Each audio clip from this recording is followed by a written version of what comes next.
Bro, have you ever seen that video of me and Tim Dillon where Tim Dillon is laying out the scandal that took place? It was a scandal out of Omaha, Nebraska, the Franklin Credit Union, where there was a guy who was embezzling money, and then he was being investigated for that, but they said he has all this money because he's running an interstate pedophile network, and he's pandering kids to, you know, people in Washington, D.C. and New York. And there was a headline in the Washington Post and the Washington Times that were like, call boys get a tour of the Reagan White House. Unidentified White House aides in the Carter, Reagan, and Bush administrations now are being investigated for using the services of a call boy ring.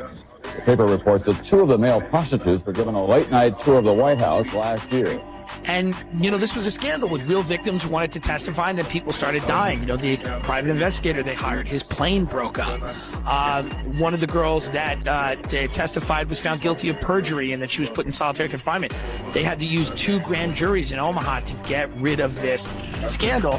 And it's now it's not as sexy as like a Pizzagate or something because it happened in the 80s and 90s, but this shows you the blueprint for the government, you know, marshaling resources to silence people that were victims of this stuff.